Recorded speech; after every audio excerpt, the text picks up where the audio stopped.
And so even as you walk in to do your initial study, you don't spend time to push us to a commitment where we are building a kilometer for the price of 5, 6, 10 kilometers. We will need to look at, more importantly, how to work off balance sheet. When I say that $10 billion,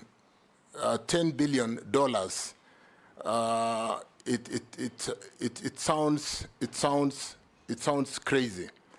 But petroleum alone, which comes into Kenya today through the OTS or the current G2G at about 740,000 metric tons annually, cost the economy some 6 trillion, crazy numbers. I mean, I just need to refer, 6 billion US dollars annually.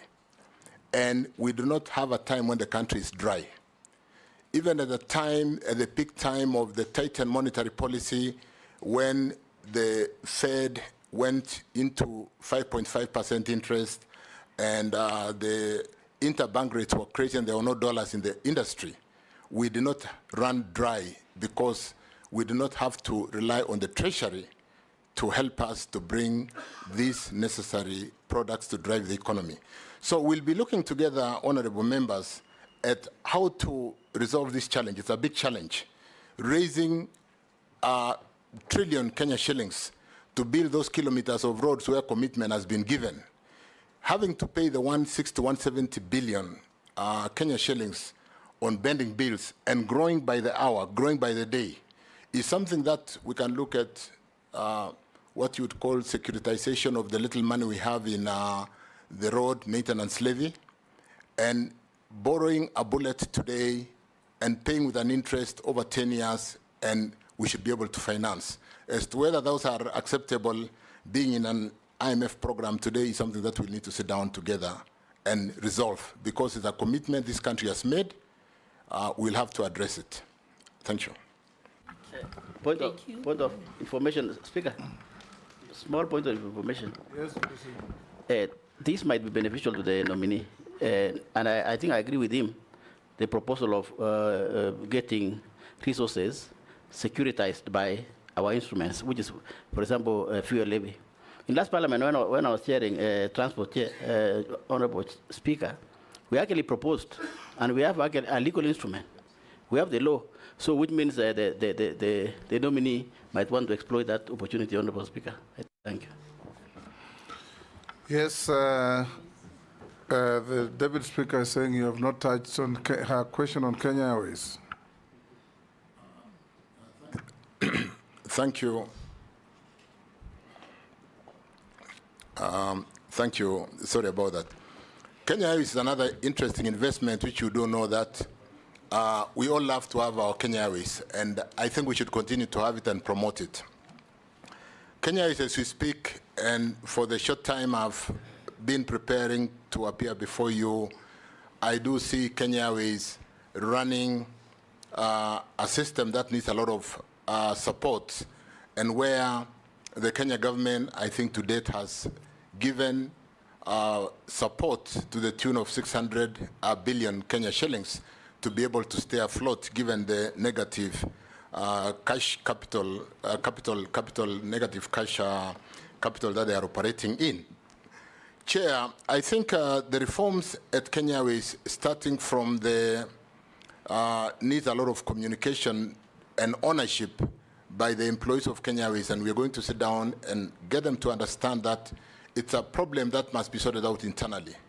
The CBA, or the negotiated terms, and holding on to them when somebody else is having to pay your bill, is something that we'll really need to sit down as an enterprise, as Kenya Airways, and address. I've also seen Kenya Airways having a portfolio of flights that may not be suitable in the embryo, which do not have the kind of bottom belly to carry the kind of luggage. And therefore, the first option when you're flying out or flying in, because of the way we carry 20, 30, 40 kilos, is not to fly Kenya Airways.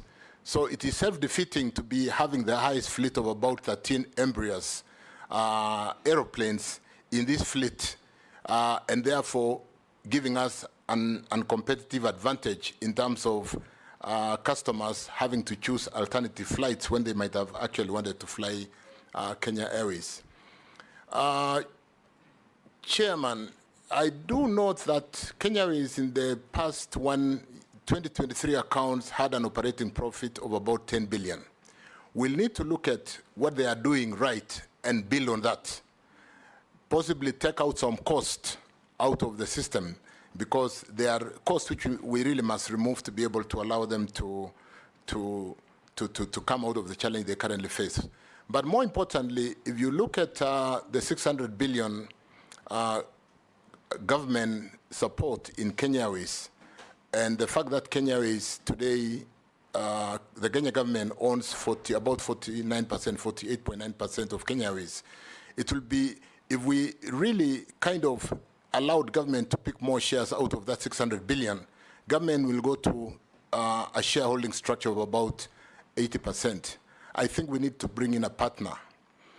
If you see successful hotels, allow me to use hotels, Chair, where they build networks around the world to be able to push their customers into their networks, we need to build a network of a supporting airline that we can leverage on to be able to bring Kenya Airways out of the current challenge they face, but more importantly, to support tourism, support our flower industry, support our green produce in avocado, the things we export because of the perishability very quickly into the external markets, and where the inflows in foreign currency is so significant. So we need to work on Kenya Airways. Thank you, Chair. That will do. Majority Leader. Thank you, Mr. Speaker. CS nominee, we just start maybe from where you stopped on Kenya Airways and ask you, we have listened to such stories. I think I've listened to those stories about KQ since I joined Parliament 12 years ago. I just want to be direct. Are we going to listen to that story from the next nominee after you? Or how long should you be approved? Will you commit to the people of Kenya that you can be able to sort out the problems of Kenya Airways? Because as you say, it's true, they are on operating profit, but when you factor in their financing costs, then they make huge losses. And then the story goes on and on and on and on forever. So you may need to tell us whether you truly mean business. Should you be approved, and how long it will take us to see a Kenya Airways that is truly functional, profitable, and is giving value to the people of Kenya. Because even nationalizing it, if you do not give value to the people of Kenya, then it may not make sense. That being so, you have been Cabinet Secretary for Energy, and you were at the time we did the famous G2G in the oil industry. You tell us how beneficial that G2G was. Was it beneficial to the country, or was it on net terms a loss to us in terms of the oil prices and all the other issues that Kenyans raise about the G2G? And more so in view of the current conversation. You've seen Kenyans online saying that the airport has been sold.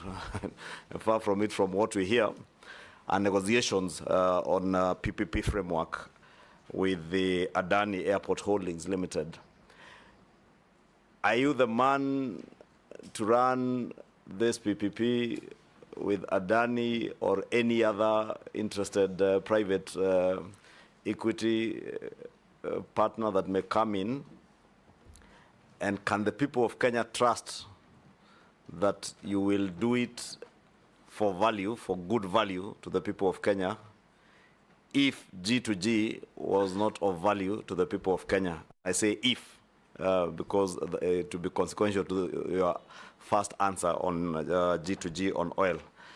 And maybe you would take a bit of time to tell us what you have been able to dig in your briefs from the ministry. I'm certain you've gotten briefs from the ministry on this Adani Airports Holdings PPP engagements, the engagements that are there.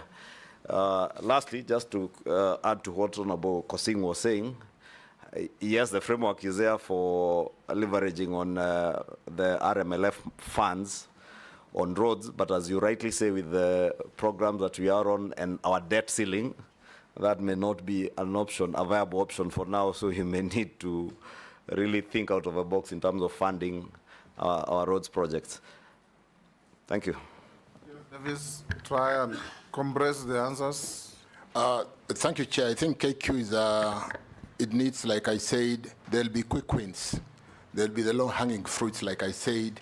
I would like to sit down with the staffers and address this challenge in KQ, which I could easily call the low-hanging fruits, but which has really been a major pain in KQ, the industrial relations. We need to have ownership of the entire management and staff of KQ to understand the challenge and that we need to get out of it, because somebody else cannot be paying for our lunch and we just have the lunch. Those are some of the quick wins. Some of the more difficult things which I think have been addressed are those expensive leases, on the 7-7 leases, where the cost and the revenues are really challenged. And again, we are having to rely on government to pay on behalf. But as it were, KQ, like we'll all have to agree, from an aviation perspective, is a very strategic asset. So it will be one thing to sit down and first things first. What are the low-hanging fruits? What do we need to address? And what kind of ownership? So it's a leadership issue. We really need to address that. One thing which I'm going to put alongside KQ, G2G, and Adani, and I did prepare the challenge that the country faced in the last 4 weeks in terms of how we work, is the aspect of communication and carrying the Kenyans together with us. Article 35 of the Constitution, and I did make a record of that so that I don't fumble around, where every citizen has the right to information. And in Article 69, it talks to public participation in the environment. In 118, it talks to public participation in facilitating public participation in involvement and in the legislative process, public participation in the National Assembly and in the county government in Article 196. And in the finance area, Chapter 12, it talks about there shall be openness and accountability, including participation in financial matters. Chair, I think as government, we feel like information can only be given out when we have been pushed to give information. The public participation is articulated in the Constitution and in the act that has been in Parliament to basically actualize how public participation should be conducted, and which is causing a pain today, including the ruling that we just had the previous day, is something that we need to carry Kenyans as we do some of the things we do, like in Adani, in Kenya Airways, or in G2G. Because G2G was a fairly complex and a quick solution required to address the challenge of the time. But we're trying to explain today, even to members of Parliament, to understand something that was built over a period of 4 months. If we carried everybody along in public participation so that they understand every step as we go forward, we wouldn't be facing the kind of challenges we are facing today. So there'll be need to inculcate public participation from inception as we carry the programs forward, so that we are together with Kenyans at every stage. Of course, how that is done is something that we'll need to really work on. So really, I think we really need to address the challenge that we find ourselves doing what we believe is right for the country, but the population do not quite understand because we did not carry them along the whole journey. The G2G story, Honorable Kimani Chungwa, through the chair, I think was a great success for this country. At a time when we came out of COVID, at a time when the Ukraine war was a big challenge, and the inflation rate was soaring at a high of 9%, including in the US and Canada. A very tight monetary policy running even today at 5.25% to 5.5%. And the dollars would rather be in soft trading as opposed to trading with risk. Everybody was basically earning more money, taking their money to the bank. And a situation which did not only affect Kenya, in fact, in the tea industry, we were not selling our tea because there was no dollars out there. It was a global crisis. Let me then answer the point. Avoid the temptation to give a lecture. Yeah. Answer questions. Agreed. Yes. The G2G chair was brought in to forestall the challenge of unavailability of the US dollars in the industry. And we did build a very quick solution to ensure that the country would not run dry. We could be able to purchase petroleum, pay Kenya shillings, on a deferred LCs, which would be confirmed by international AAA or what you would call investment grade banks over the local issued LCs, and be able to get the product and pay later when the situation improves. It has worked very well. I think we have today brought in over 100 cargoes. We have in-account dollars in excess of $3 billion over this. And I think today, if not for G2G, like when we went to elections, Chair, in April, May 2022, MPs will recall carrying jerry cans around the country looking for fuel to run their campaigns because there were no dollars to buy petroleum products. As regarding Adani, so G2G was great. I think it is something, Chair, when there's time and I write my book, it will be one of my legacy delivery to this country. Adani. You know, you're being guided by the chair to avoid giving lectures, because the straight answer was the dollar was at 160 something. And part of the benefits of that is at 130 today. Thank you. 130 today. Thank you. Fuel prices, the prices they were trading at then, and what they would have gone. With respect to Adani, Chair, we look at Adani. We'll need, like I opened by saying, public participation, provide information, have a framework in terms of what you would call term sheet, in terms of what is the correct return on investment when we are bringing a PPP. If we agree that the return on investment is 12 to 15% internal rate of return, if we agree on the debt equity ratio, we should be able to really get Kenyans to understand, get everybody to understand, is Adani a deal we should do? Is it going to help Kenya? Vis-a-vis what I just said, this is an off-balance sheet upgrade of Kenya Airports Authority. If we can't do it as a government, can we allow a private sector player to do it on reasonable but competitive cost or return on capital? Thank you, Chair. Ned. Thank you, Chairman and Mr. Speaker.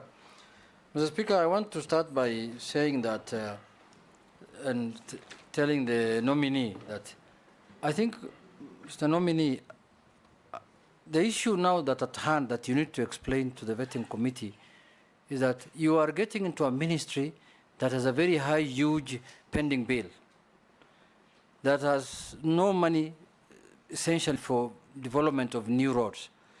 You need to tell us how you are going to turn around that. What vision, what do you think you will do that will turn around that? That's number one. And number two, in November 2023, no, I mean in 25th of August 2023, during your tenure as Cabinet Secretary for Energy and Petroleum, the country experienced a national grid failure, you remember? And it affected many places, including the airport, including homes, hospitals, everywhere. And the then Cabinet Secretary for Roads and Transport took some decisions and reshuffled people at the airport and sacked some people. But on your side, nothing happened. What could be the reason, and what could have caused the disruption, or what could have caused the grid to collapse? And another thing I wanted to ask you is, you know, we have formed a new cabinet. We are vetting 22 members of parliament, members of the cabinet. And this is a broad-based government, as has been said by the president himself. But the effect of broad-based also is to have development in every part of the country. This country has suffered enough in the sense that the skewed way of doing road constructions in the country. There are places like my neighbor here in Kikuyu, there is no road remaining, unless now we want to put overhead and overpasses and underground passes. And there are places where still there are issues of roads. What criteria will you come up with? Honorable Speaker, you need to protect me from my colleague. He can't say there are no roads remaining in Kikuyu when there are actually no roads in Kikuyu. You'll be protected. Thank you, Mr. Speaker. Ask your question. Mr. Speaker, so I was asking, what criteria are you going to come up with so that roads net distribution is done in an equitable and fair manner? Lastly, there was a road that was supposed to be dualed from, I don't know, here, Kabete or somewhere, in Nairobi here, all the way to Rironi, all the way to Mount Summit Junction. And that is where, as we go, every weekend, what is the status? There was an agreement with the French government, but it has never taken off. So, Mr. Nominee, those 4 issues, if you explain, Yes, there is. then you may get a good report from me. Very quickly, for the unfortunate blackouts in the network, Chair, I do note we have had a number of blackouts which we have addressed and categorized into quick solution in short term, mid term, and long term. Whereas we have generated enough power because it is done by the private sector or off-government balance sheet. And the energy sector is totally unbundled in terms of generators, transmission, and offtake, or what you call the buyer market in KPLC. The transmission network is financed by the exchequer, through the exchequer. And with the inadequate financing of the transmission network, most of the challenges that we saw in the blackout was transmission in nature. Chair, we have 2 very specific challenges in Kisumu, Moroni, Chemosit, a network which links to Bomet, through Kigati to Awendo, Homa Bay and Awendo. And that transmission network gets overloaded. When a system is overloaded, it drips to secure itself, just like the circuit breakers in our house. When it sends a fault, it will drip. So the drip, due to an overload, became a challenge. We have seen secured funding to get an alternative routing to get more power from Olkaria through Narok, Bomet, Awendo, and Homa Bay. So that the contractor will be on site shortly. We got a funding from Africa Development Bank and address that challenge. The other challenge that has been dripping the country, and where we occasionally, for those of us who live in that region, do pull out feeders. Pulling out a feeder is load shedding.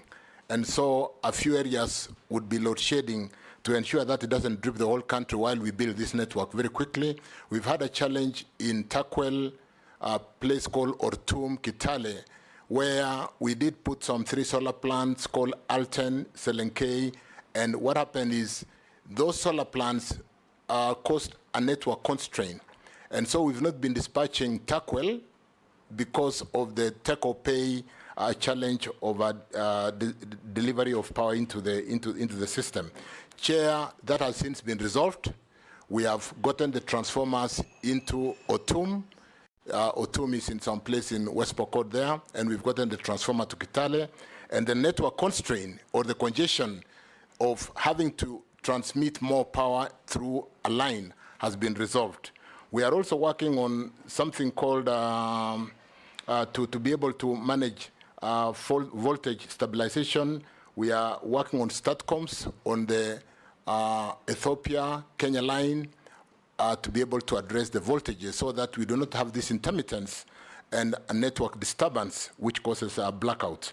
And so those are being addressed. Unfortunately, they belong to KETRACO, where they are addressed through the balance sheet, but that is being addressed, Chair. With regard to... Point of order, Chairman. Yes, Mary. I have not heard him mention Busia and Kakamega, because blackouts cut across. Actually, you cannot even put a business in Busia, because you persistent blackout. So mention something about Busia and Kakamega and Bungoma. Allow me, Chair. Yes, CHIRCHIR.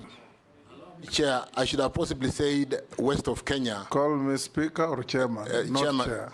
Chairman, Yes. this challenge is really characteristic of most of west of Kenya. You know, most of the generation is in the Seven Forks. It's a nightmare. It's a nightmare. But with the construction of the line to carry power from Olkaria direct to west of Kenya, a very good capacity line, that problem will be a thing of the past. That's being when done. will it be ready? Another 18 months, but what we are currently doing, we have got mitigation. We've built a line from Sondu through Awendo to be able to deload Chemosit, Kigati. So there's a lot of work being done. And let me say this, Chair.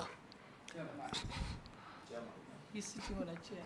I'm sitting on a chair. I'm not a chair. Mr. Chairman. Yes. Mr. Speaker. Yes. Let me say this. Yes.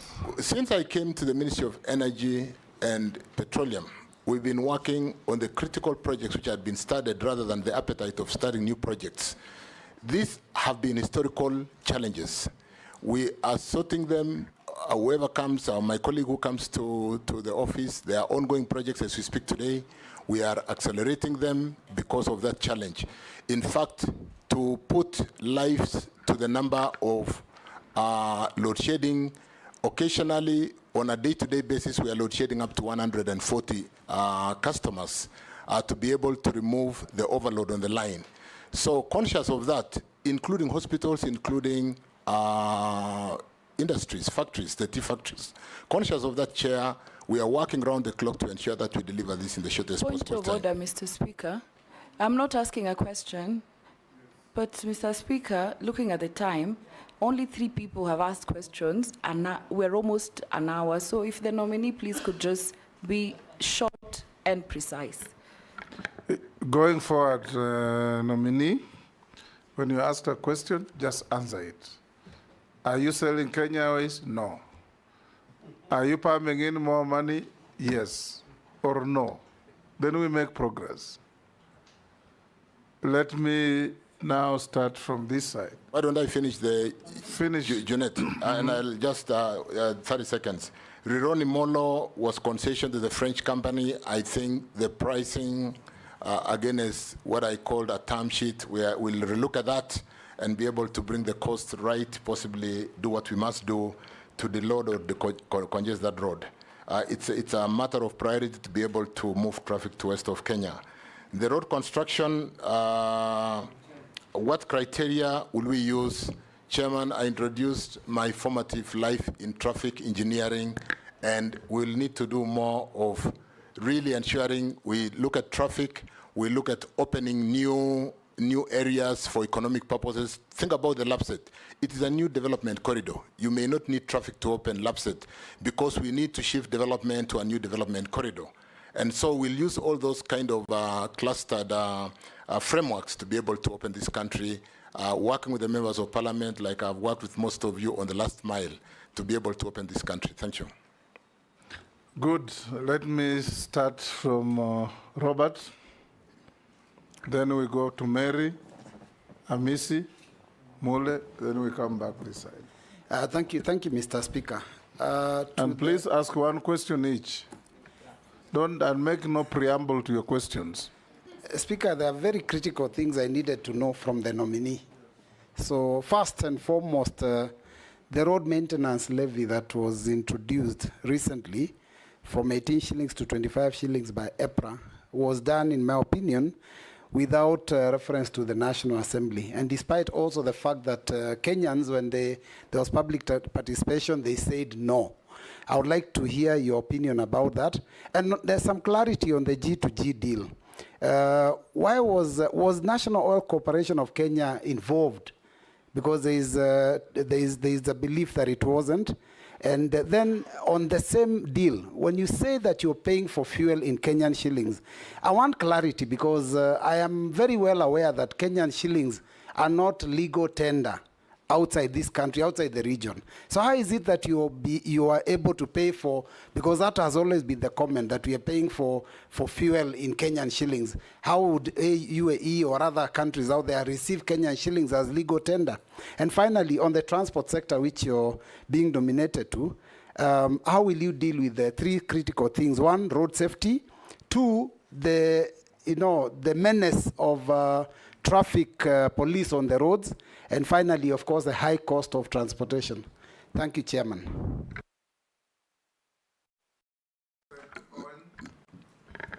Swali moja. Thank you very much. Thank you very much, Speaker. Speaker, I would like to ask Davis, our nominee, this one question. The north of Kenya, that is Malindi, Tana River, Lamu, those areas are very productive, but the productivity has been hindered because of the lack of the airport in Malindi, a good airport. This has been a question that every government has not wanted to face, that we must, Malindi is decaying because of the lack of the airport. Over $100 billion investments in Malindi, they are coming down because of the lack of the airport. You're a clever man, that I know because I've worked with you before, and I want to declare my interest. What will you do really to solve this problem of the airport? Secondly, the open sky question. We are protective of KQ, yes. But again, we also need to open this country to more investment by allowing other airlines to come in. If Ethiopian airline can fly to tourists from Addis Ababa to Nairobi, then the airport, the tourist is stranded there waiting for Jumbo Jet to fly to Malindi at 7 in the evening, and they arrived at 7 in the morning. Why would you do that and kill tourism just because we want to protect KQ? What will you do to solve these two key legendary issues, the Malindi airport and the open sky policy in this country? Thank you. Answer those 3 questions, 2 from Robert, 1 from... Chairman, the issue of road maintenance levy, which granted has done very well because you will notice that our highways are very well maintained, is a good thing in terms of the ratio that I've seen on how it gets to Kena, Kura for the urban and Kera. And we'll need to look at whether we need to redimension and get some savings. Are we over-providing? Are those percentage distribution frameworks supporting? Because whereas the road development does not have any revenue because we rely on the exchequer support, can we be able to, in line with what I said earlier, having to get more of off-balance sheet road development in an area where we'll be together looking at a policy on tolling, road tolling, so that you pay as you use. You see the expressway is fairly popular, and yet people are willing to pay today rather than really pay when they are not using. So we look at that together, honorable members. Ongoing, we will really, because of the 7 shillings additional, that was, like you said, hurriedly, without coming to the House, we'll need to look at that together. I think it's topical. I don't know whether it is in court as we speak, but it's an area where if we socialize Kenyans, like I said, from the word go, and understood the need to be able to open up this country for economic development, it's one thing that could help us in working on securitization and really coming into your constituency in Eastern Province and opening up that region for development. So we look at that together because it's a very topical issue as we speak today. NOC wasn't considered because NOC was not able to play in this space. The space belonged to the international oil marketing companies who are able to work with AAA or investment grade banks to be able to give us products on deferred LCs for 6 months. At the time when we did this, NOC has been having a very big challenge, and in fact we are commercializing NOC at the moment, Mr. Speaker. It ran itself into a problem when they brought 2 cargoes that disappeared in the high seas in 2011, and they have been crumbling with a debt of 8 billion, and therefore, Chair, it's when you really try to really pick up what you cannot manage. So the international oil marketing companies were allowed to appoint local OMCs companies who had a relationship or accounts with them to be able to offtake the products in Kenya, because the trade finance is a bit of a complex area, because this is really employing trade finance to be able to take products today and pay 6 months later. Pay in Kenya shillings today.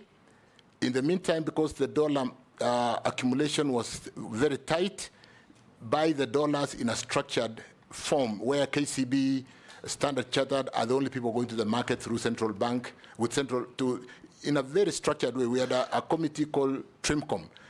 Treasury Risk Investment and Management Committee, which meets every Wednesday. And therefore, we had a very structured way of taking the shillings and going to the market from the 120th day to buy in a structured way, so that we also removed the interbank rate, which had gone off completely.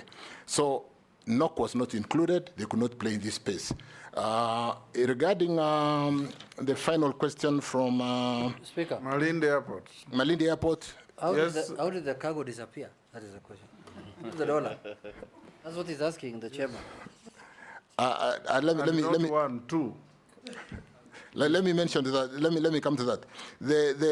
The traffic, the road safety, traffic issues, and high cost of transportation is something with the technology today. Let me just say, I'm aware that technology is being employed to be able to have an intelligent system with cameras on the road, with an electronic wallet that gives you points for good driving, removes points, and be able to eventually even cancel, with a kind of fine system that can be operated in this electronic space. We should be able to address. I know there's a project which is already going on. We'll need to review that and confirm. There is an ITS, Intelligent Traffic Management System, which is going to be addressing offenders at junctions and things like that. We look at that together and implement that quickly.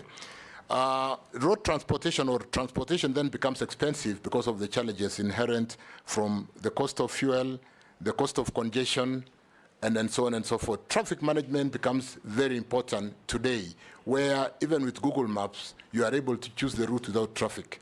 There is no reason why, when I'm coming from Bomet, Honorable Speaker, I have to drive into a dead traffic end and slip over in my Mayu escarpment, when I could have actually, because of traffic management technology, just go out through Naivasha and get to Nairobi in 2 hours, and instead end up sleeping in the escarpment, and yet the technology is there today. So we'll implement those aspects of traffic management together. Malindi, Mheshimiwa Owen, I know Malindi is passionate. It's a tourist destination.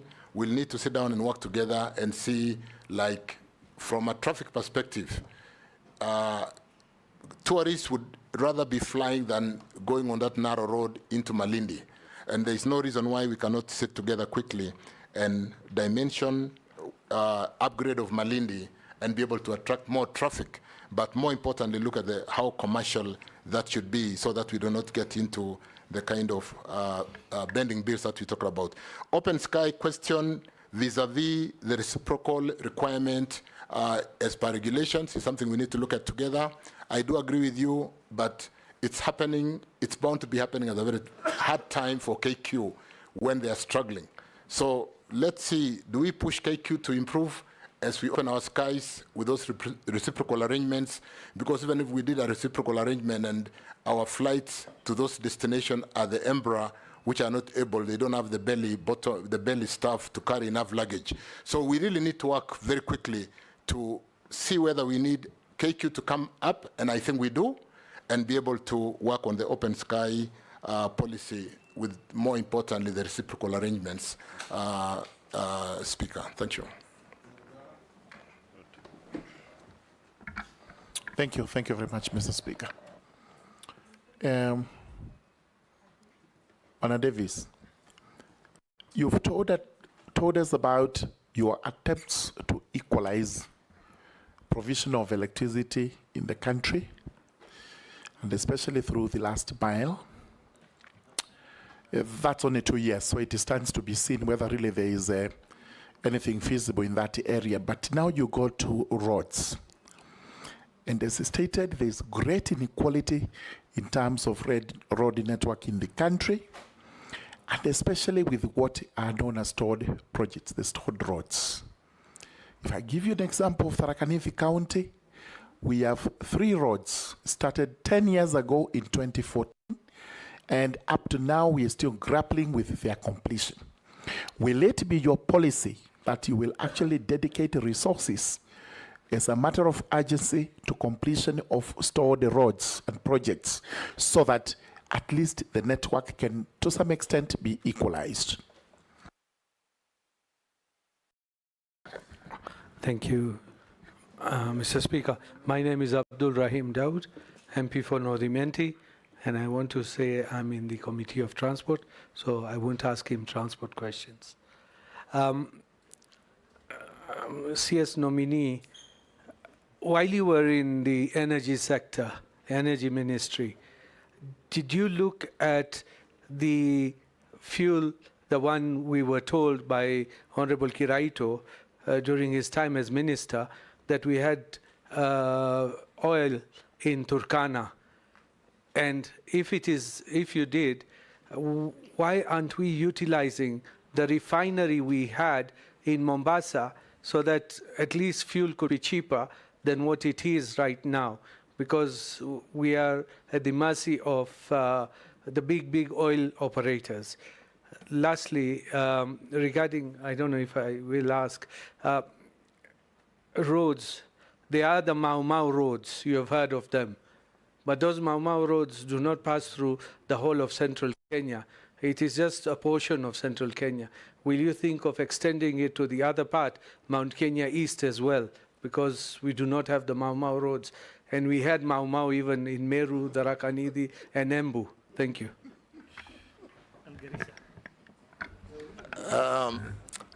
Thank you, Chair. Let me start with George Murungaru regarding the note Imenti and the concern of stalled projects in Tharaka Nithi. We do not have an option. We don't have an option. We've signed contracts. The interest will be piling. The bending bills will be piling. Unless we have a way of exiting, which I think they were considered before they were contracted, we'll have to look for funding solutions. And Chair, like I said, like the G2G, we have to think out of the box. Chairman.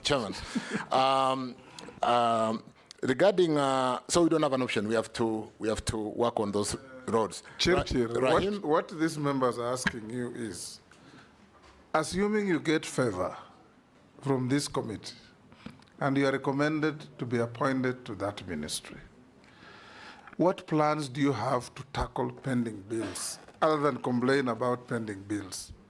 I think that is what members want you to tell us. What innovative ideas do you have when you get into office, if you get there, to get pending bills out of the way and start embarking on new projects or stalled projects? Let me, and very fluid, like David Kosing did raise, we need to look at securitization of the little revenues that we have in the road maintenance levy. Number two, why I say it's very fluid, depending on whether we are able to pull through the debate of the additional, that could be a very good area to fully securitize. If we securitize 7 shillings, and which works to 31 billion annually, and if you were to securitize that for like 10 years, that would be 310 billion.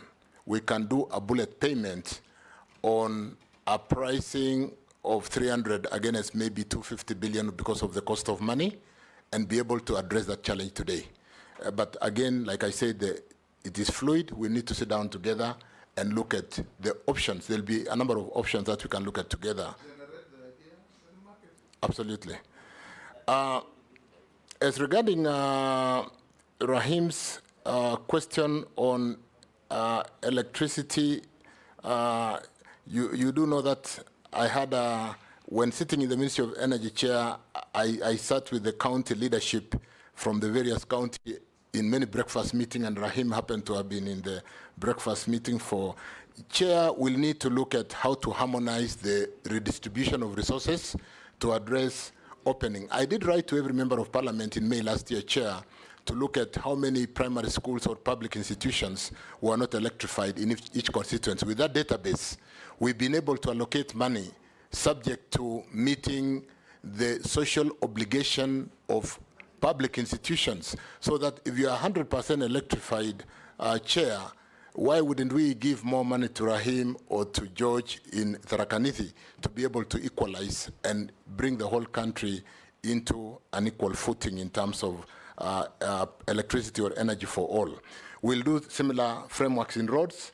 we'll sit down together and map what we need to do to be able to really push the country forward. As regarding exploration of tallow and the discovery of oil in Kenya, we are at a phase called field development plan. We have a big field development plan that should be coming to Parliament. It is being reviewed by the regulator. Once the regulator reviews, it will go to the minister, and within 30 days, the minister will bring it to Parliament. And what the field development plan does, Mr. Speaker, Chairman, is it looks at moving the concessionaire from exploration to production in line with the production sharing contract. It looks at the financial ability for them to build the system to produce the crude oil. It looks at the technical capacity of that farm. So currently we are reviewing the field development plan, and it will be coming to Parliament in due course to see whether we can move from exploration to production, because there is the risk of, if not properly done, moving the concessionaire and staying in production for the next 10 years. So we are looking at the financial and technical capacity to be able to do that. Refinery becomes an option in terms of bankability of the project as to whether we export crude through a pipeline out of Lamu or Mombasa, or whether we refine. And therefore, that could help us to utilize the refinery in Mombasa that we closed some times back. Mau Mau roads, we can look at that together, Chairman. It is too early, but suddenly we'll work to be able to dimension what we need to do together. Thank you. Mary? Thank you, Chairman. Nominee, in the collapsed finance bill, there was an allocation of 50 million for electricity distribution, 50 million for each constituency.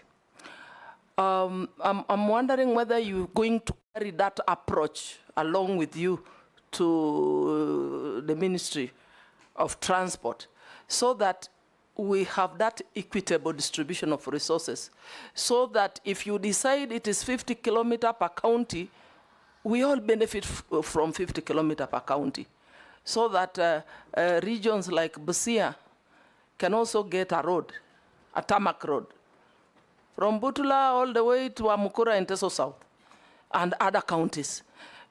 Secondly, Nairobi Expressway was constructed to ease congestion along the highway. But sometime in January, the toll charges were increased. This defeats the purpose for which it was intended. Because now how do you reap from, how do you encourage people to use the highway and also benefit from economies of scale? What are your thoughts on the kind of charges that are being levied on the expressway? Thank you. Amisi? Thank you, Mr. Speaker. You asked for one question, but I beg you, give me two, because the last one is important for me. The first, start with the important one. The very, very important one, Mr. Speaker, is that I come from a constituency that do not have even a single kilometer of road of bitumen standard, and it has been like that since time immemorial. Mostly they say because it has been represented by opposition leaders, but I doubt. 20 months ago, we were here with the predecessor of this ministry, and I did ask him the same question, and he said that in 100 days, I will see miracles. Now it's 20 months down the line. I want to ask you, when do I expect to see at least a kilometer of bitumen standard in my constituency? And it's not just my constituency, Mr. Speaker.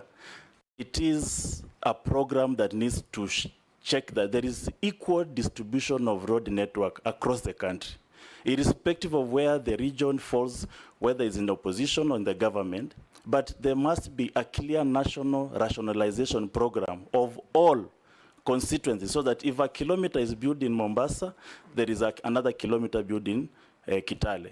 We must have that, so that the constituents don't think that it is a failure of a member of parliament, when it is actually the failure of proper program of the ministry. And then the question I wanted to ask, Mr. Speaker, is that our roads and infrastructure are majorly World Bank funded, and IMF, International Monetary Fund. Mr. Speaker, World Bank were financial institutions that started to reconstruct Europe after the war torn Europe, after the World War II. There were proper development in Europe before. The purpose of World Bank was to reconstruct Europe after the World War II, including Japan and other Asian countries. Now, it is 80 years since the World War II ended. We are still reconstructing. The purpose of that World Bank is not commensurate to the issues of the global South. In this country, we've never had war, whether it's local, global, even the Mau Mau did not destroy any road. We cannot talk about a fund that used to reconstruct, coming to develop an underdevelopment. So, Minister, you are going to a ministry that is heavily, we know the roads network is capital intensive, but you are going to a ministry that is going to be heavily dependent on the Bretton Woods institutions, whose purpose of establishment is completely different for a developmental path of our country. Do you have any policies of change that will ensure that this country does not continuously depend on external funding, loans that are crippling our economy, loans that we are continuously at the yoke of external loans? Which policies are you going to depend on them? World Bank, number one, and the IMF, or you are going to change? And in which way are you going to change? Yes, nominee. Let me start with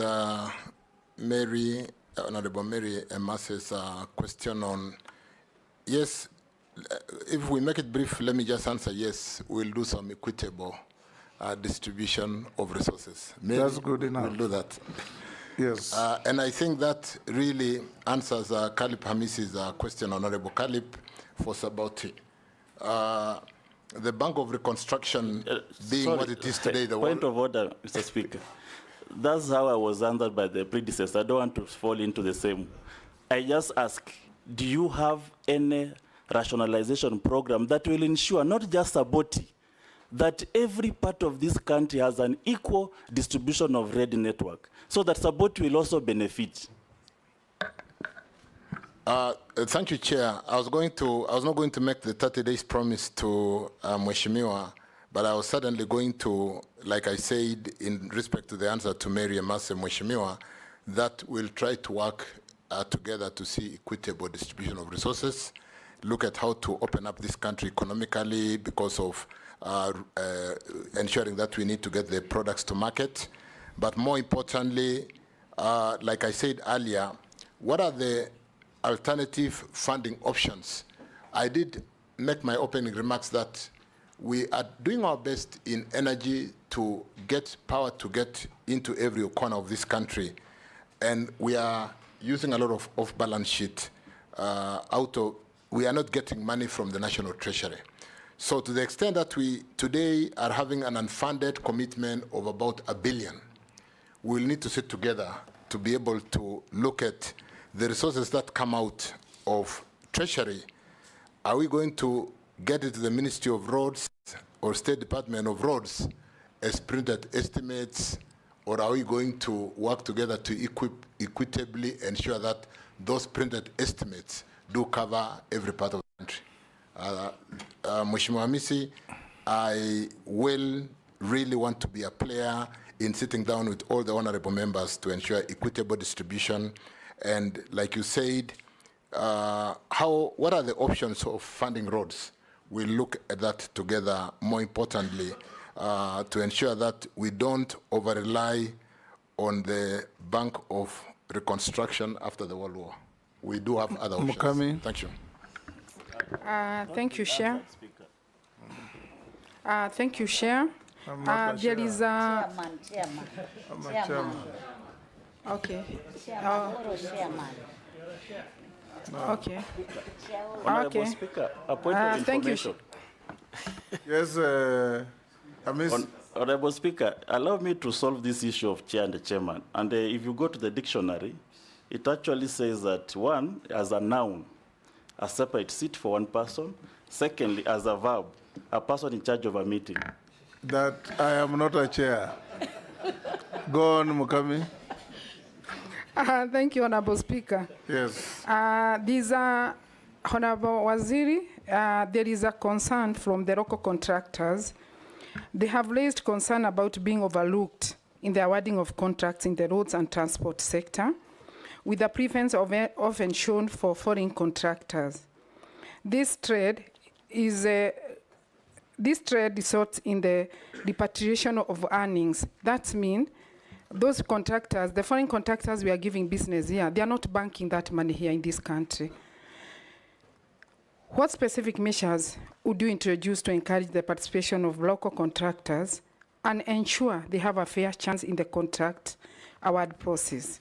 Additionally, how will these measures help retain money within the country to boost our economy? Thank you.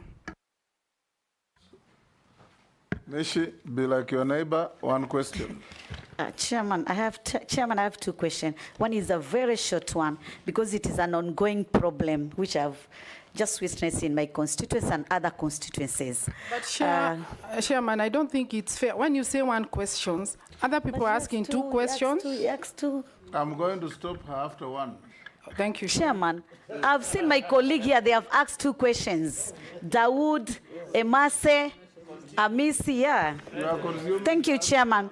Chairman, my first question on the LAPSET project. This project has been a milestone from the last regime and even the current regime. And to me, this is a project where can be a game changer in terms of our economy, be it locally or internationally. Billions of shillings have been consumed, be it for compensation and even building of the port. Currently, what is the status in terms of operationalization in the LAPSET corridor? 2, what unique approaches are you going to do to ensure that we fully realize operationalization of this port of Lamu? My second question, on the same breath, do you have any specific programs you intend to employ to ensure that you create employment to our youth? Because this has been a thorn issue. In fact, even His Excellency the President has been talking about it, that we need to have a national conversation and we address the issue of unemployment, especially to our youth. Lastly, but not least, it is on the issue of duplication of road works among 3 entities, the county government, the Kura, and Kera. In most of cases, there are scenarios whereby a road has been built by the county government, Kura is doing some repair and maintenance, Kera is also doing some repair and maintenance, and you don't know which fund it's been lost just in the middle of that. So we need to have classification, a proper classification of roads, so that we know this road belongs to county government, and these other roads belong to, they're under the entity of Kera, Kura, and Kenha. There is a lot of duplication, especially Kura and county government. For Kena, I think it's okay. For Kera, it's somewhat okay, but Kura and county government. Thank you. Nominee, you know you are not a minister for roads yet, so you're only giving your futuristic plans if you get there. Thank you again, Honorable Speaker, Chairman. The question from Mukami regarding LAPSET and the equal opportunities for employment of the youth. You know, Chair, we've done something. Chairman, we've done something in the procurement where we did deliberate policy to be able to allow the youth and women PWDs at 30%. It's a question of implementation, but we need to have a deliberate policy to ensure that our local companies are really having a stake in building over roads. We'll need to work together to look at that policy to ensure that there is a fair way of ensuring that we are able to build our companies so that in the years to come, we should be like other countries where we are even exporting contractors to other destinations to build infrastructure. Regarding employment for the youth, I think it's an important area where if we don't address the question of the youth, it's a time bomb waiting to happen, and it's already happening. So we need to work very closely together to ensure that we do have the kind of initiatives that we have seen before, where we had, for example, Kasi Mitaani, deliberate policy for the foreign contractors. When they come in, they are not the ones operating those machines.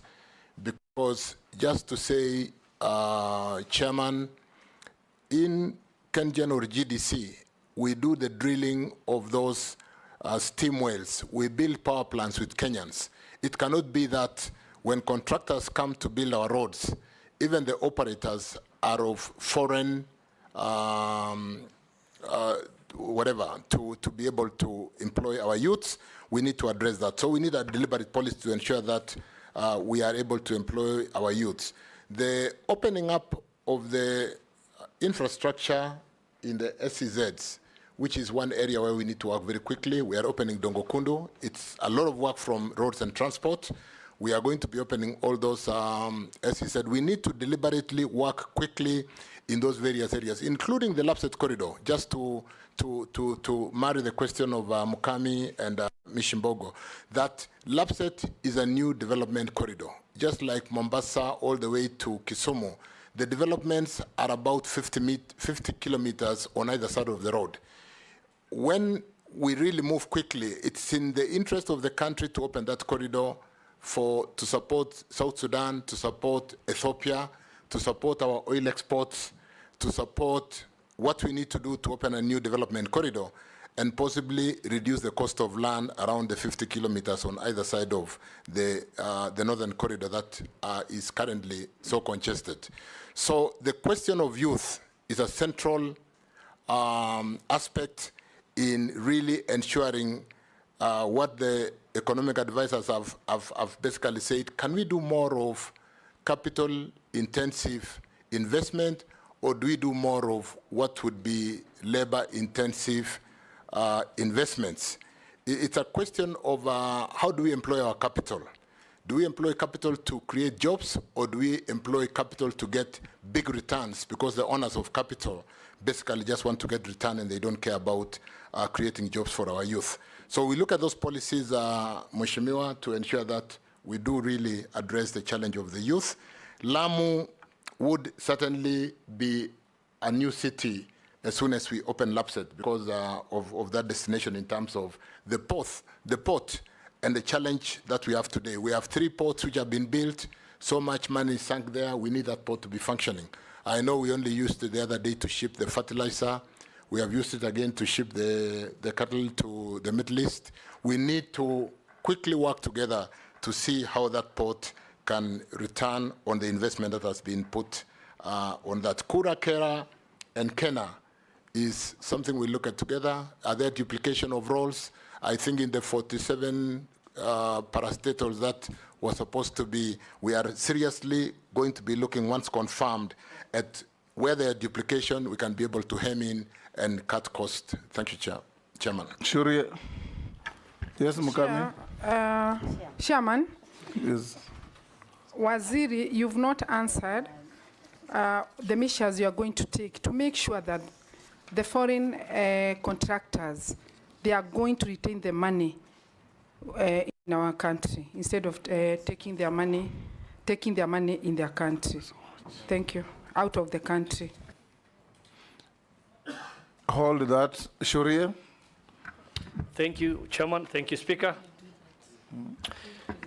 Nominee Waziri CHIRCHIR. My question is on what informs road agents, especially Kura and Kenha. I ask this with the knowledge that damaged roads in NEP counties in recent floods were unattended for months, hindering mobility of people and critical goods and services, while in other parts restoration was immediate. If approved, would you be able to do the same? God forbid, we don't want it to flood again and get our roads damaged, but what would you do differently to attend to them emergencies? Thank you, Honorable Speaker. Very good. You should all be like Churia. Yes, Razo. Sure. Thank you, Honorable Speaker.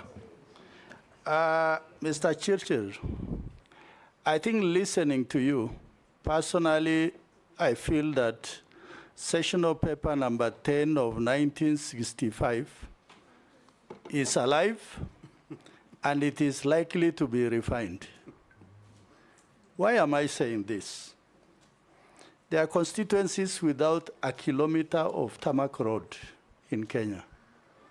While when we drive around, there are constituencies with almost 70–80% of very well-paved network.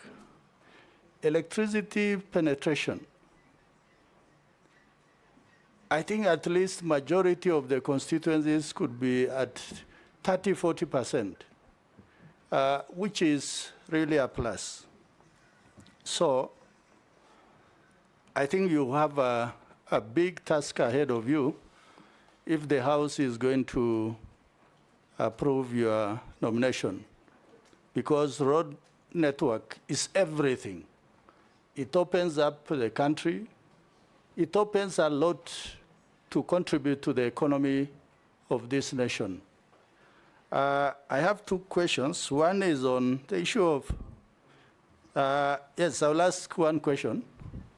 It is the issue of corruption, particularly in the road sector and also in energy, where the same group of people are the ones who are contractors in one project after the other. If they are not there, the project is not there. So how are you going to deal with that? The other issue is the issue of many towns in the ASAL are still operating on generators. They are not connected to the national grid. It is both expensive and it is also environmentally not friendly because of pollution. Maybe you can say something about that. Thank you, Honorable Speaker. Capital flight, how are we going to address the challenge of capital flight? I think there are two forms on how we can manage this. One, localize a lot of the employment so that the labor is not foreign, where we have capacity, and as regarding really ensuring that the capital expenditure for the construction materials go to construction, it shouldn't be really that the Kenyan policy will not allow foreign investors to repatriate profit, but to the extent that the employment, the workforce is foreign, that is an area we can work on immediately to ensure that we do retain that and use to spur the economic growth in terms of circulation of that money. Surya Abdi, I think really we're going to sit down and work together as to whether we want printed estimates to come from Parliament so that we are just the implementers because we have shared equitably from the House, or whether you want to allow opening of those areas like Lapset, for example, is a good example. Let me use this, Honorable Speaker, to explain that we need to open a new corridor. We need to open that great fertile area of You've said that 5 times. And therefore there is need to take infrastructure to open Kenya. Russell, Saku, you do know that we are moving from Loengalani, there is funding. The project is close to Marsabit. Saku is basically Marsabit, and we are moving to Moyale, coming down to where? To Isiolo. And what we're going to do here... Thank you very much. I think you have said the issue of Moyale and Marsabit. But the issue is, why does it take some things to be done faster in some other parts of the country, but for us, we wait as long as until the cows come home? Is it that we are in the same country or we are in different country, and what applies in one part does not apply to us? In fact, that is why I'm saying sessional paper number 10 of 1965 is alive and it is kicking very hard. Thank you, Mr. Speaker. Chair. You are not born when it was written, were you? I don't know whether we should invert the sessional paper and ensure that LAPSET will do it. When we, I've just used LAPSET as an example to say we need to open up the open areas of Kenya and ensure that we do develop, ensure that we do have electricity, we do have roads, we do have water to be able to move out of the congested development corridor. It's more of a development corridor. I don't think we are going there because of the services. We just want to make the land useful, ensure that we move the population out to those areas. I just did mention in passing, as an example, Leongalani, Marsabit, and Moyale, which is a project ongoing, and we are going to make sure that we do have step down and feeders to support the people in those communities. LAPSET, I think we've talked so much about LAPSET. What are we going to do about corruption in roads so that the same contractors are not the same people just winning the tenders all the time? I think it is basically fidelity to the law. There is a procurement process. I go to the ministry, and I'm going to ensure that we do streamline whatever is not right. We do things according to the rules of the game and ensure that we do build capacity. When I reviewed the functions as per the order of what functions do sit in roads, I do see the mechanical transport fund, I do see all those services where we do have the registration of technologists and engineers, and we can really improve capacity of our own local people. There's no reason why today, 60 years after independence, we are not competing with those multinational contractors to the extent that it's not an EXIM funding and it's an export credit chairman where they are following, their contractors are coming to spend their money. All the local contracts which are funded through the exchequer, there's no reason why we don't have capacity. A similar point, nominee, there's a Kenyan who sent me a message that locals cannot possibly compete with big Chinese contractors for the reason when you give a Chinese contractor, I don't know if it is true, the government gives them free maram pits, free quarry pits. Sometimes you allow them to bring equipment duty-free. They exempted from VAT. They bring cement from Indonesia and Malaysia, half the price of our cement. How do they compete with locals? Somebody has sent a message for me to ask you, if you get to the ministry, assuming you'll be approved, how will you correct this? Because you can't tie somebody's hands at the back and tell him to fight fairly with a person whose hands are free. Chair, and that's when I said EXIM, you know, EXIM banks are export credit banks which are meant to support the investors or the contractors of a particular country to do business abroad. So that really we are competing with a supported competitor where the EXIM facility do give them that competitive advantage in terms of, because the purpose of an EXIM is to export services, to export capital, but follow and employ that capital using their own personnel. That's why when we get a facility from Japan, it's more of the Japanese who do the job. When we get a support from China, it's more of the Chinese who follow that money. We need to sit down together and look at how do we ensure then that the local contracts which are funded by the Kenya government are not exported to support the foreign capitals. So it's something that we must be deliberate. We must be deliberate about that. Thank you, Chairman. Thank you very much, Speaker.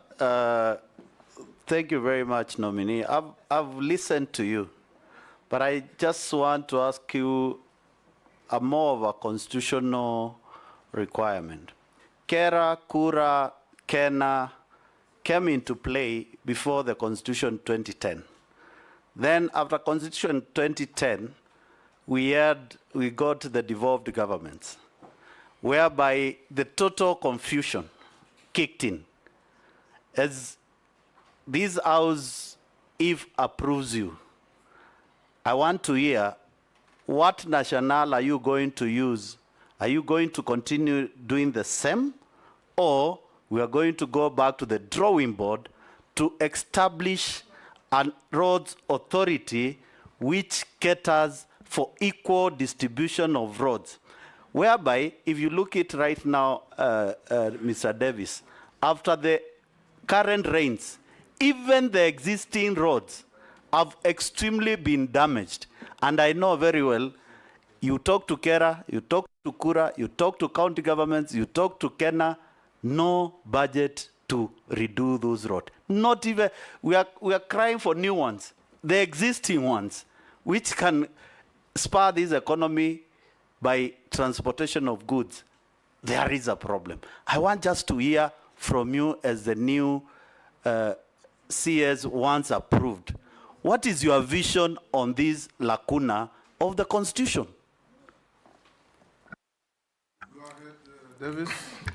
Speaker, I think Stephen makes a profound point, because I look at Kenya Road Boards Act 1999, I look at Kena 2007, I look at KERA 2007. So the legislation was done before the new constitution. We need in line to harmonize and ensure that the articles, or rather the law is in line with the constitution. But more importantly, Chair, again in the same question from Mule, is that we raised about 70, last year or the current year, we raised 79.9 billion on the road maintenance levy. And we do see fairly well-maintained highway courtesy of this road maintenance levy.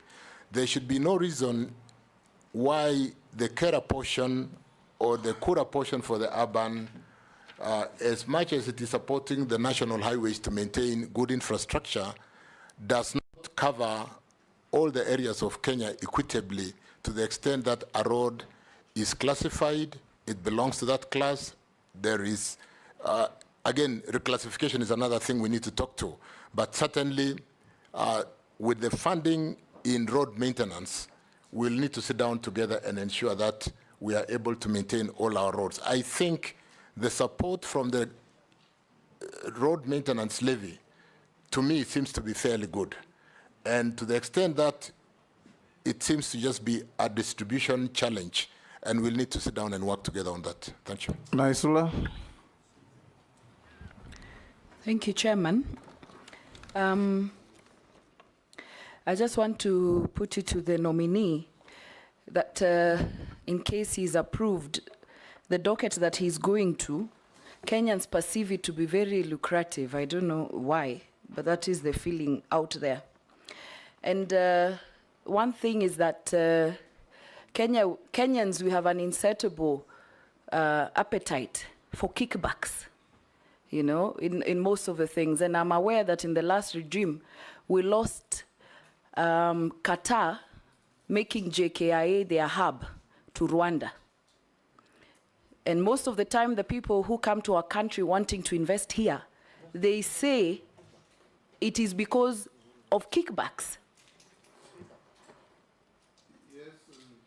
You're saying we lost it because of kickbacks? I'm saying because Qatar.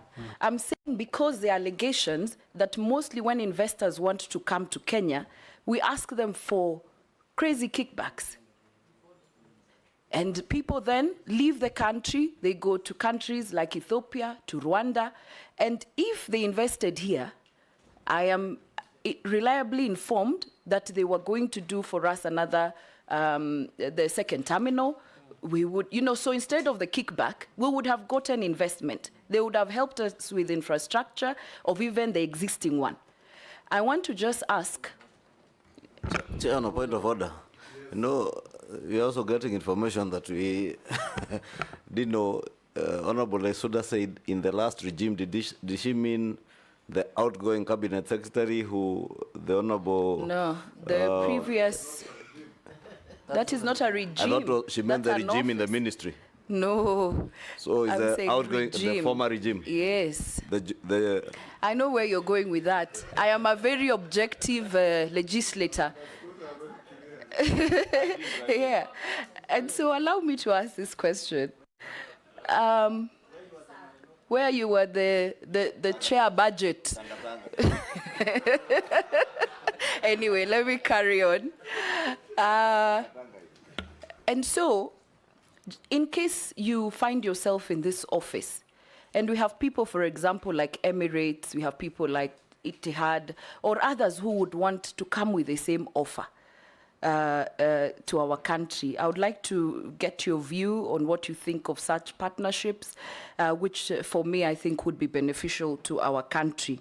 It is on the same thing that I've been pushing for the non-motorized transport, where we take care of our cyclists, where we take care of our pedestrians. We cannot be having roads for the minority who are driving, and then our people who are walking and cycling, who are the majority, are squeezed at the corner of the road, and we are killing them every other day on bicycles. But the argument is that the money is not enough for it, because we have enough money for kickbacks when you get a road, but you don't have money to do the footbridge and also to do the pedestrian. Lastly, is that I just want to pick your view on loans versus development. You know, we're asking for roads, and then where do we get it? You know, your view on whether, you know, we'll still have capacity to do loans. Mr. Speaker, allow me, this is a question from someone whom I think it's an important question, where someone is asking that I ask the nominee, in case you find yourself in the office and you find out that the start times, which monitors SGR in real time from it actually, and he's confirming that he has seen it, SGR monitors, start times monitoring SGR in real time from its headquarters in Beijing. When you visit Star Times headquarters in Beijing, there is a room with big screens mounted on the wall, monitoring every terminus of SGR in real time. Even if this infrastructure was funded by a loan from China, why should monitoring be done in Beijing?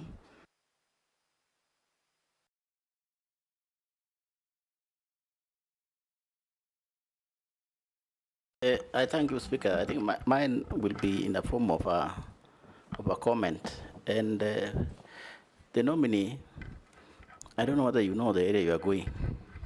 The area you are going is a people's area, is MP's area. It's almost like a market, because roads touch on everybody in this country, and therefore it's a critical thing. So my only comment to you, nominee, hearing from a lot of members of parliament who told me to bring up this issue, is about your availability, about your accessibility.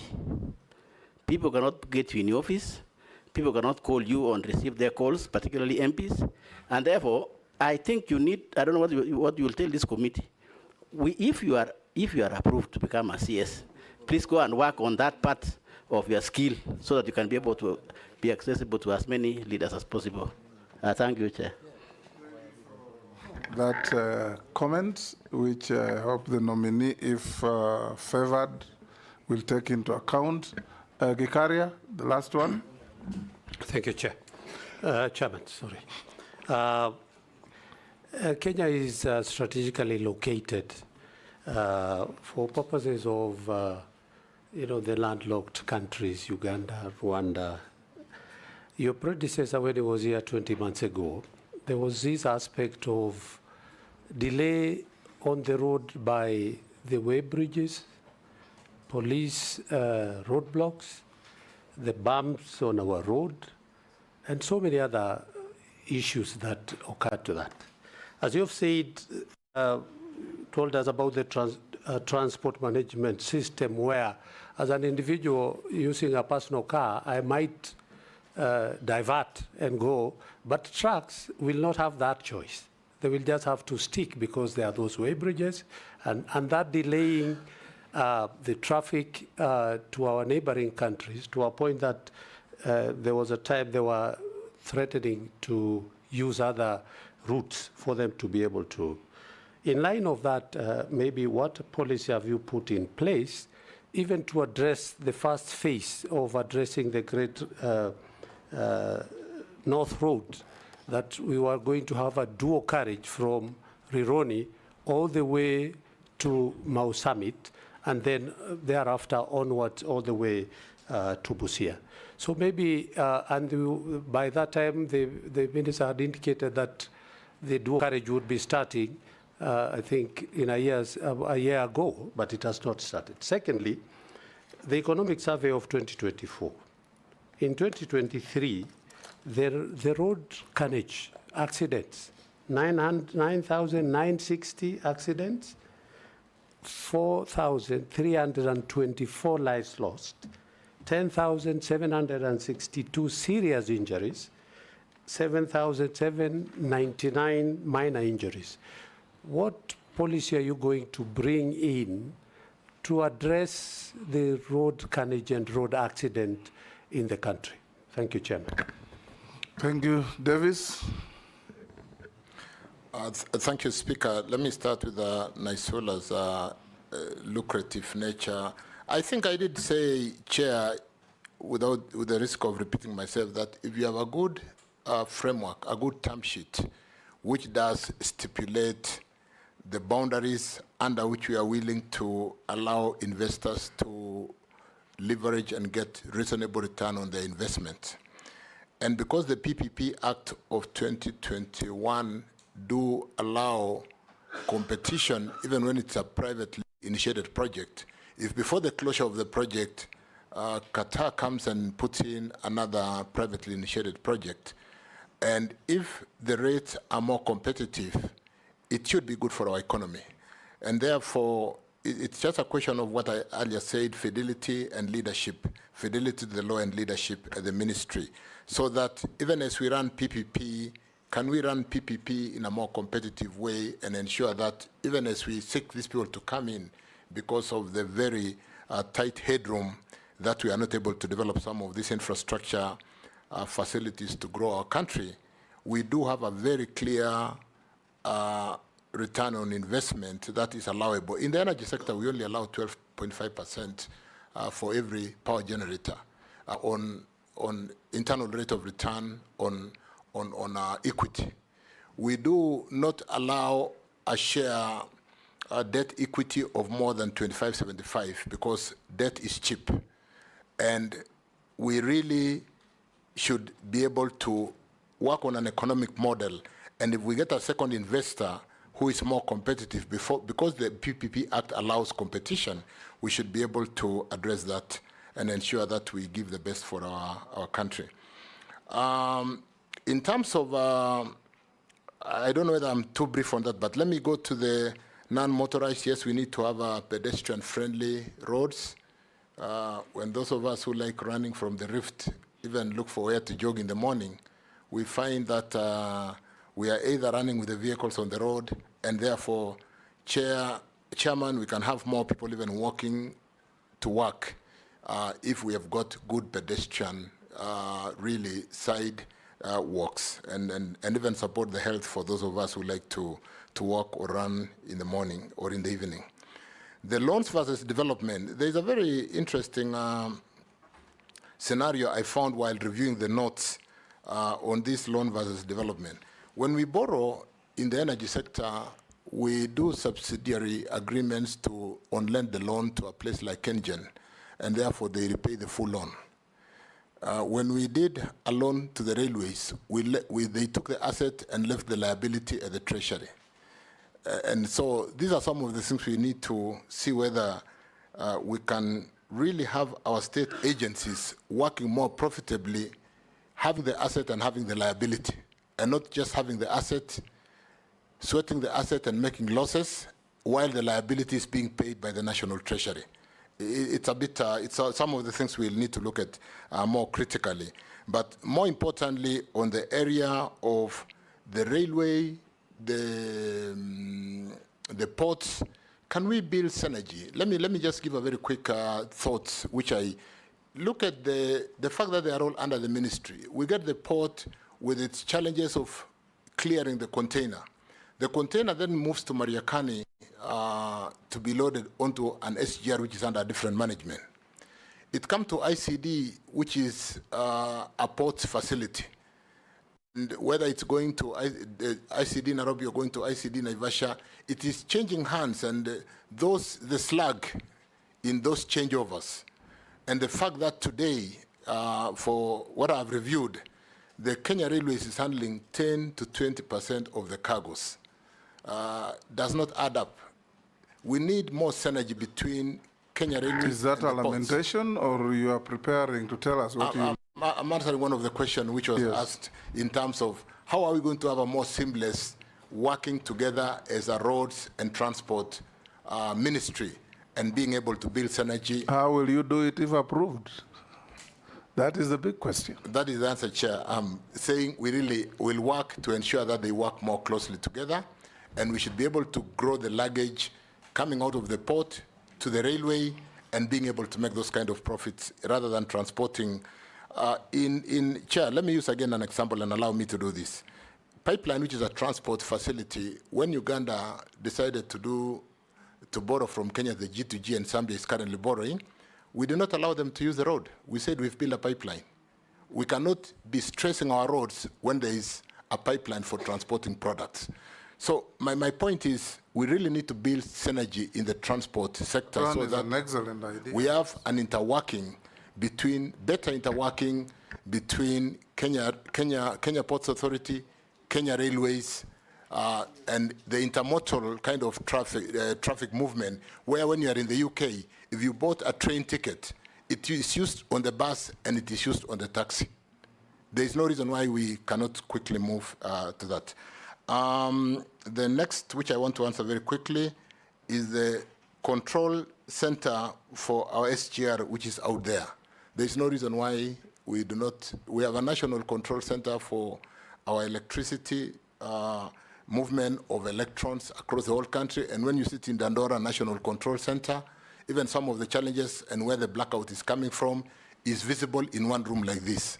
There is no reason why we cannot work together with our partners and ensure that that employment is shifted to Nairobi and we can watch our SGR from Nairobi, from Mombasa, from Mariakani, or wherever the National Control Center will be.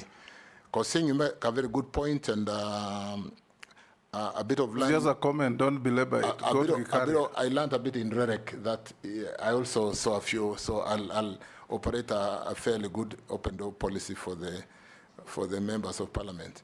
Gikaria, the landlocked, there is no reason why we cannot afford to play that game. Mombasa competition does not come from within. It comes from Dar, it comes from Djibouti. We need to be fast. Otherwise, we'll see our cargoes going to Dar. We'll see them going to Djibouti. They are trying to build the other port up, Tanga in up Dar es Salaam. So we need to be competitive. We cannot afford not to open the road quickly to ensure that the movement of the outbound goods do give competitive advantage to our neighbors, and that they don't have to go to competition outside Kenya, because that's how we lose jobs, that's how we lose opportunities. Economic survey for accidents, Chair, I'm aware that we really, in this day and age of technology, and like I said, when we have the electronic licenses and all the cameras that I'm told they are being installed in various points on the roads, we should be able to address this. Let me look at that and see how more in this day and age we can employ technology to reduce accidents, to revalidate the drivers, to have, I'm told, the inspection, the vehicle inspection center, we have got so many, only 2 are working. And we are still training our drivers on the traditional manual board. There is so much room for improvement. We cannot afford to be losing lives in this day and age through careless road accidents, which we can monitor and bring and reduce that mortality significantly. Thank you, Chairman. Chair, the Rironi Mau Summit Road, dual carriage. I've also answered that, Chairman, because Rironi Mau Summit is one exit into... that is the road that Junet asked. Into Uganda? And it was... Absolutely. Nominee, a few people have asked me to put the following to you. Tanzania is doing an electric SGR. If you are confirmed, will you speed up the extension of the SGR from where it is to Malaba, Kampala, arriving ahead of Tanzania so that you secure your cargo through Mombasa? Number two, Kenyan from, I believe, Meru region, will you consider upgrading the Nithi Kila Bridge so that you avoid accidents? Another one says, will you build toilets along highways to stop Kenyans from defecating in our trees and forests? Another one says, were you involved in the saga of the oil tanker concerning Jerry? Another one says, what affirmative action will you do for local contractors? And will you enforce the law on local content in contracts with foreigners? Let me I read another one from somebody who says, ask Honorable CHIRCHIR whether there is any PPP deal that he signed in the Ministry of Energy, and if there is one, what are its terms? I have one here too. Yes, the last one. Can you ask the cabinet nominee, David CHIRCHIR, why there is huge cases of electricity brokers hacking smart meter codes in the country to destabilize the electric grid and to cut power bills? Mr. Speaker, one person has sent me, Ministry of Transport gives PSC requirements for engineers, hence they only advertise engineers registered by EBK, and they don't include KETRAB, which is Kenya Technology Registration Board, who are graduates in Bachelor of Technology in Civil Engineering.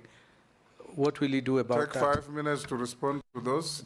Chair, maybe he could also respond to one. Yes. The one for the toilets, I also got it. What he will do to deal with, he's asking, ask CS CHIRCHIR. The first one was on Kera, on the stalled contracts that you answered. How is he going to avoid loss of public funds that is paid to contractors as interest accrued as a result of delayed payments of IPCs? One more, Mr. Speaker. This one of toilets is very serious. This one says, as the CS, both LAPSET to Uhuru government have allocated 10 billion out of the 18 billion meant for Lamu Garissa section. The Kenya Kwanza government has so far allocated only 35 million for the last 3 financial years. Right? We have one more nominee to come, and it's 5:45. SGR, we have a development fund called Railway Development Fund, which collects about 36 billion annually. This is an area where we need to quickly look at how to secure that fund so that we don't use for some maintenance or some small developments, and therefore be able to, with 36 billion revenue, which by law is designated for development, we can borrow against it and be able to support the Naivasha, Kisumu, Malaba very quickly. And I'm aware that Uganda are trying to really work with us so that we can get more goods and even support the kind of cargo, the volume cargo, and make Kenya Railways more profitable. So that's an area which, like you said, with competition coming from outside Kenya, we need to quickly work on that, Speaker. Nithi Kila Bridge, I honestly thought it had been done, so it will be on the priority list. It cannot be called a killer bridge. It's not a good name. The toilets along the highway is very progressive. I don't think it's expensive to locate toilets in between towns. And like you said, It's something we can look at. It's not an expensive investment on our major highways. And therefore, you see the modern petrol stations in Total, Shell, Ruby's having very nice modern toilets. We can be able to support that investment and ensure that on our highways we do have very good facilities for people to. It could be nice in terms of even people stopping and stop driving under pressure and causing accidents. It could actually reduce accidents by certain levels. Njeri oil deal was disposed in court. It was a very interesting case of somebody making a claim on a cargo that left Saudi Aramco, and that went to court chair. Nobody had involvement in Kenya. It was just some fraudster who wanted to be smart, because I think all the papers were just photocopied, and we did support the investigation and close the case because it was really presenting a very bad picture under the G2G, and it was bound to interfere with the supply of oil products into Kenya if we didn't work hard together to close that issue. Affirmative action on our local contractors is something I've talked to. It is a very topical issue. It's something, it's coming from outside, it's coming from within here. We need to work on that and ensure that our local contractors are supported and there is no capital flight, because we should be employing our local Kenyans. The law on local content is something that really, with the clinker industry, really working on the kind of duties that we have levied on imported clinker. We should be able to use more of our cement. It is very popular.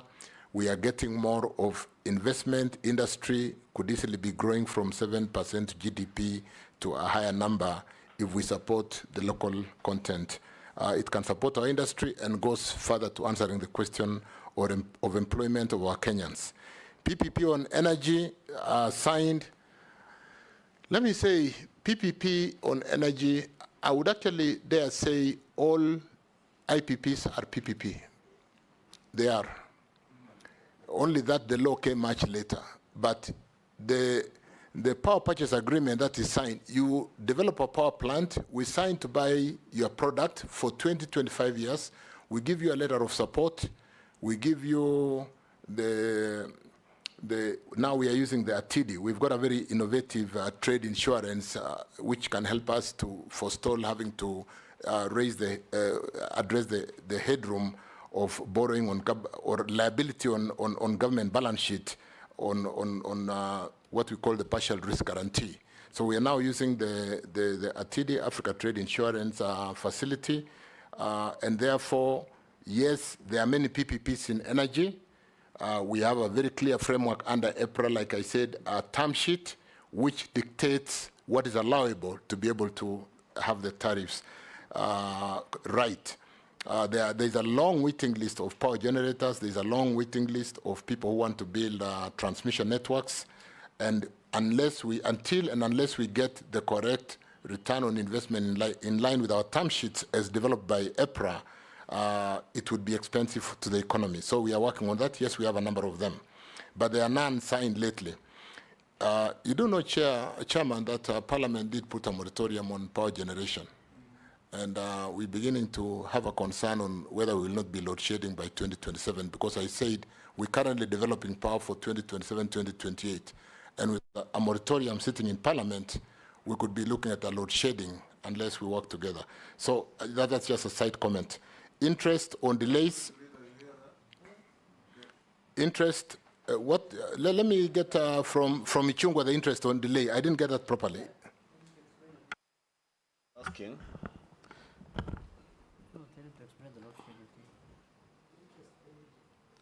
You're asking what you are doing to, these SMSs are too many. How are you going to avoid loss of public funds that is paid to contractors as interest accrued as a result of delayed payment of IPCs? Thank you, but because I realized I skipped one on the PSC registration of engineers who are employed as technologists, I want to assure members that in numbers, KenGen, Ketraco, Kenya Power employs a lot of technologists.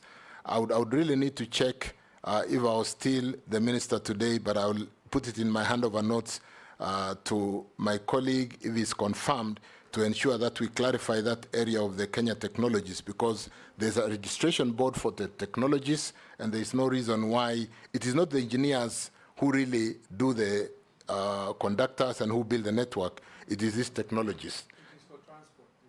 It is for transport. So it's an area where I will basically follow up and check and confirm that we don't have any bias. The interest on loans is something we've really prosecuted, and I want to, without really disregarding that question, confirm that we did say the bending bills of 166 is made up of about 97 billion in principal and 60 billion in interest. It is in our interest, Chair, to ensure that we very quickly address the payment of these bending bills and put in a mechanism to ensure that the bending bills challenge, particularly for these ongoing projects, is addressed so that we do not have to pay that kind of money. And I agree it is a loss to the economy having to pay. By the time we finish building those roads, this is part of the cost, and the road moves from 200, 300 million because of interest and penalties on delayed payments. LAPSET, Russell, what was the question on LAPSET? During the Kibaki government, it was 10 billion. Then they reduced from 18 to 10 billion. But now, over the last 2 financial years, there's only been 35 million. I think LAPSET framework was meant to be a PPP corridor, as it were, and we did 3 parts where we invested that money to do the 3 parts which are ready. And that's why, Speaker, I said we need to work together to see how to utilize those 3 ports which are complete. We did path of fertilizer which came into the country. We have used it to ship the animals out of the country. We'll need to very quickly spend time marketing the LAPSET corridor. We need, when I talk to the field development plan for the pipeline, it will be following the LAPSET corridor. If we are able to close this field development plan and get the pipeline running along the corridor, we'll need the power lines for hitting the pipeline to run along. We'll need to... Mr. Speaker, I really want, Mr. CHIRCHIR, you confirm, is LAPSET a PPP or it was a Kenya government project that was co-joined with Southern Sudan and Ethiopia?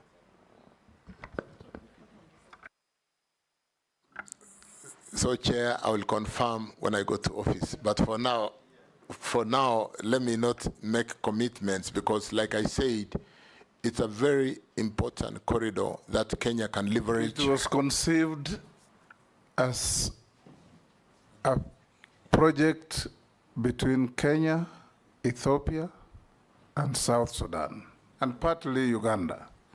That's why when it was launched by President Kibaki, and I was the foreign minister, Mele Zenawi from Ethiopia was present, Salva Kiir was present, and Museveni sent somebody. It was a dedicated port and corridor to be co-developed by these countries. And so let me follow up. Like I said in my earlier comments, it's a very important corridor. It helps us to open a new development corridor. It helps us to have a second competitive port to support Mombasa, which is kind of congested. You know, Changamwe is fairly congested, and helps us to be competitive as compared to our neighbors, given the fact that whereas we are serving significantly Uganda, Rwanda, DRC, northern Rwanda and DRC using Mombasa, Lamu, apart from opening a new development corridor for Kenya, will leverage on South Sudan, Ethiopia, because of the challenges of Djibouti today and South Sudan and the challenge they have using the Sudan to export their products, and even the challenge they have with the pipeline at the moment. Thank you, Chairman.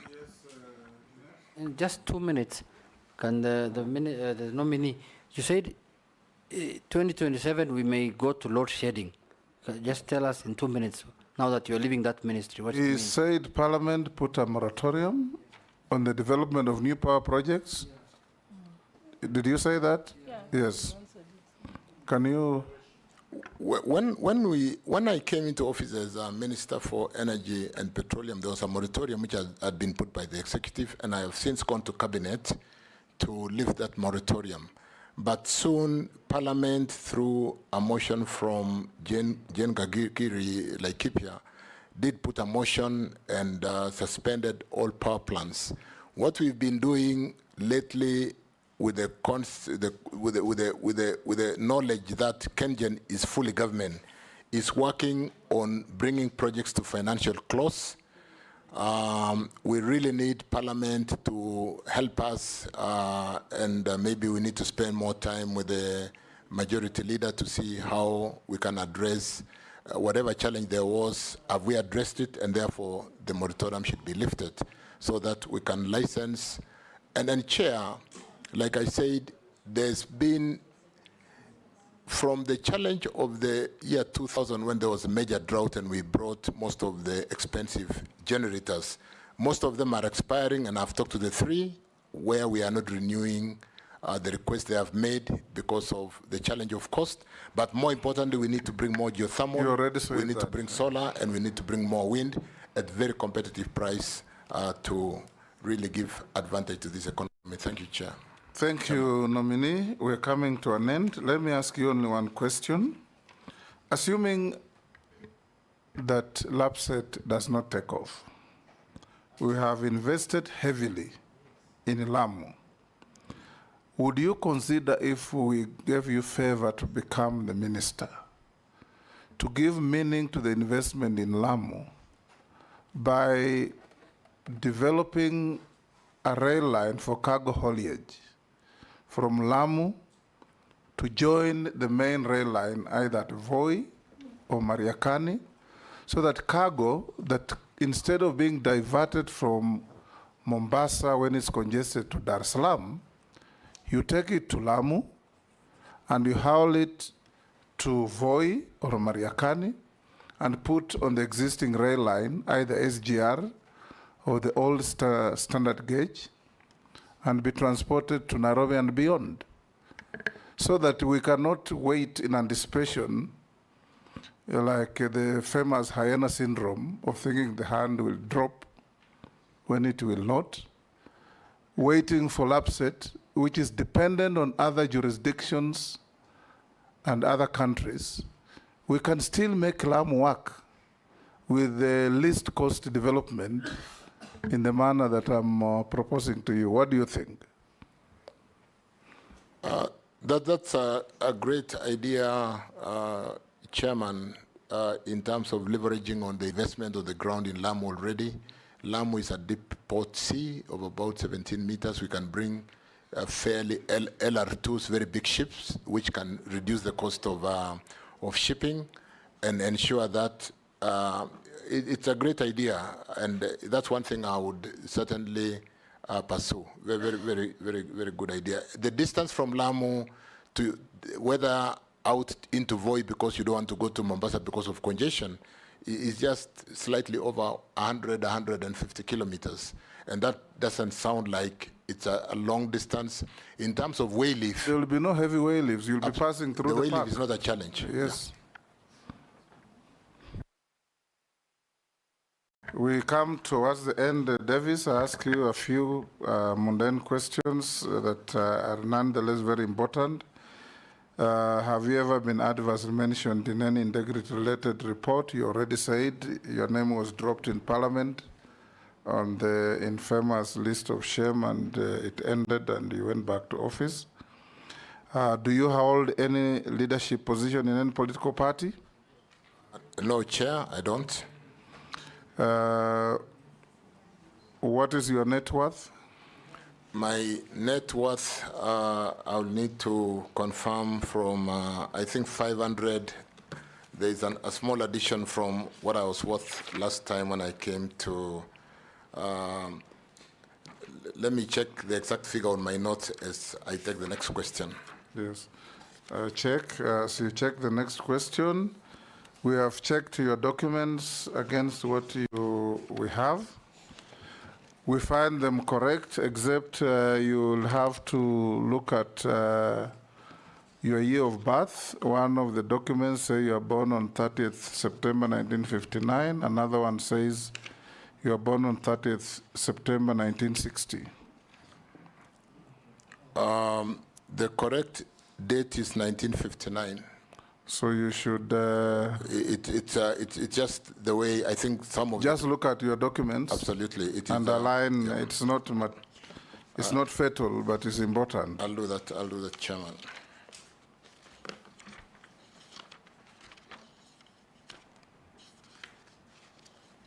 Where is this wealth? Where is the wealth? Net worth.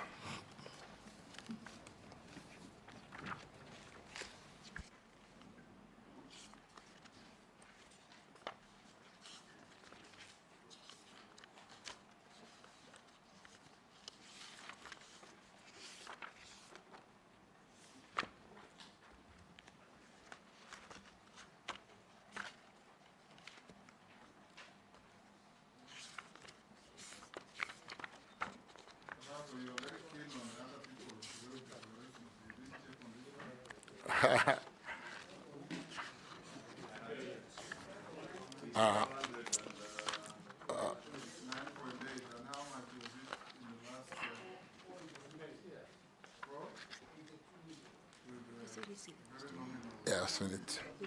I've seen it, Chair. It is 509,800,000. 509,800,000.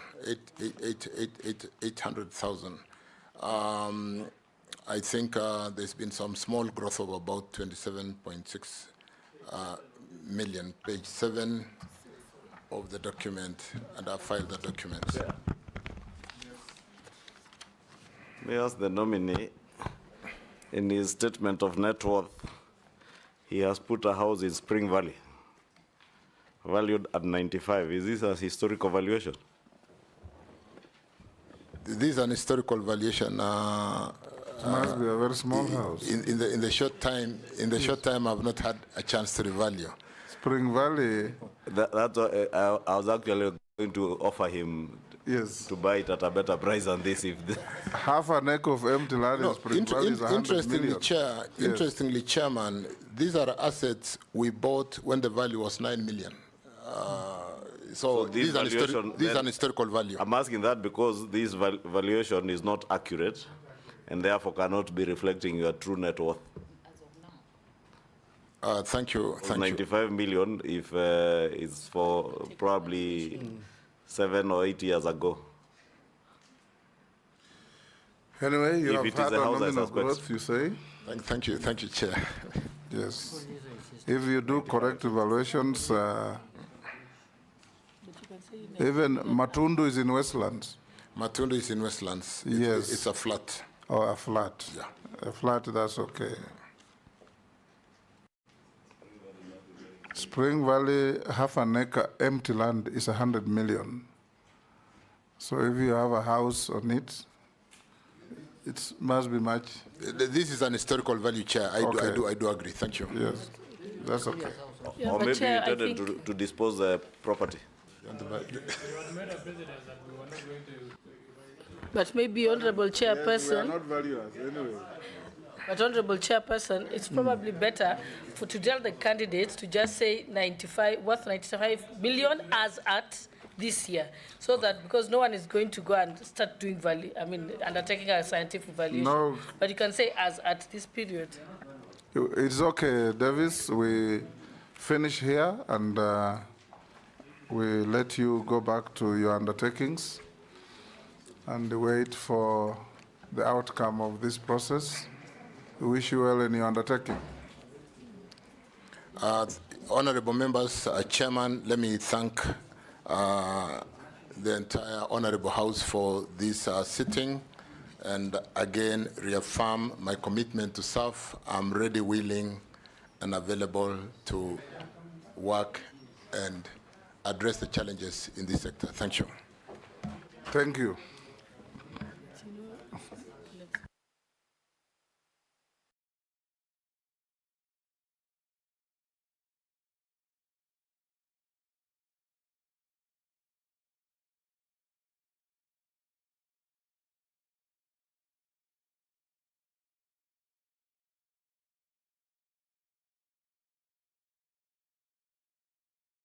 Members, we have one more to go.